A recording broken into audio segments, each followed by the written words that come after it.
My wife's stepmother thought it was cute that our 6-year-old daughter was getting verbally and physically bullied at school, so I told our daughter that her grandmother was stupid in front of her face. My wife and I have 3 kids. Our youngest, Emily, turned 6 last Sunday. We recently had to deal with an issue in Emily's school. Last year, a new student joined her class and started bullying her. He'd make fun of her, call her names and steal her stuff to hide it around the school. On 2 occasions, the bullying got physical. It took us a while to sort everything out, because the boy's parents were a nightmare and nothing the school did worked. Finally, they threatened to expel him if he didn't leave our daughter alone, and his family got him to stop. He hasn't bothered Emily in months, and she is doing much better.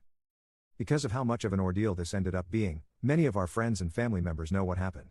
Most were as frustrated as we were, but my wife's stepmother Patty thought the whole thing was cute. Even after we told her everything the boy did, she still insisted he probably just liked Emily and didn't know how to show it. For whatever reason, she's fixated on this. Every time the subject comes up, Patty says she still thinks we're being dramatic and the boy deserves another chance.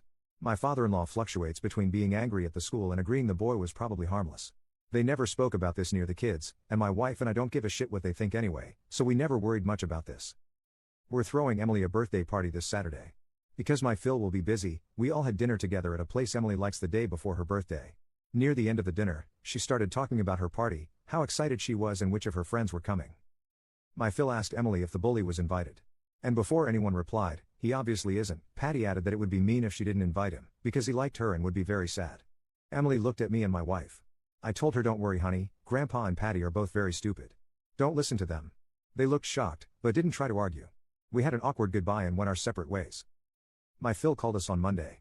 He apologized for what he and Patty said, but told us he expected me to apologize as well. He said that I crossed a line by insulting him and his wife in front of his grandchildren.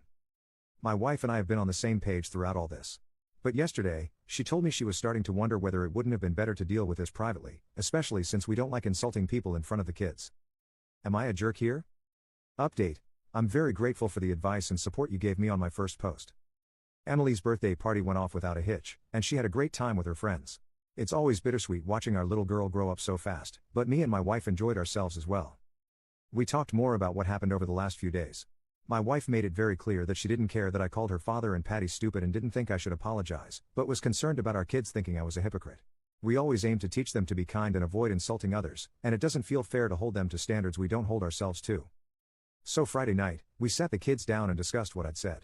We explained that I was upset at what my in-laws had done and was trying to protect Emily, but that what I said was still not nice and they shouldn't repeat it. I apologized for the language I used. Besides that, my wife and I also talked about how we deal with her father and Patty. I told her I wanted them to apologize to Emily, and I wouldn't say a word to them until they did. She agreed with me. After the party, she texted her father the following, this is a translation. The party went well. About what happened at Emily's birthday dinner.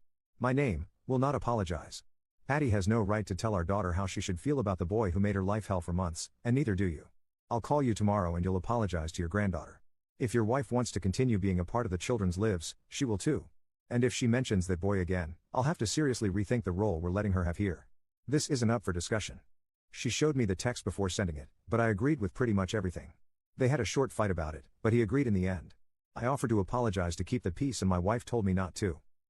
Both my Phil and Patty finally apologized to Emily on Sunday. We're not confident about Patty, but my Phil seems sincere. Either way, we've decided to loosen our ties with my wife's stepmother for a while. We're still working everything out, but we'll see her less until at least my eldest son's birthday, October. I have no doubts my Phil loves my children, but he's a very strange guy. He was overprotective of his daughters their whole youths, but frequently tells us we're dramatic when it comes to our kids. I never had any strong feelings about Patty, but her treatment of Emily's situation has soured my image of her. On a side note, the bully found out about the party. His mother found my wife on Instagram and messaged her to complain that he wasn't invited. My wife reminded her of the day the school threatened to kick her son out. No reply as of today. I was glad to see that even those who thought I was in the wrong agreed that Emily and her well-being came first. At the end of the day, that's all I really care about. This will be my only update. Thanks everyone.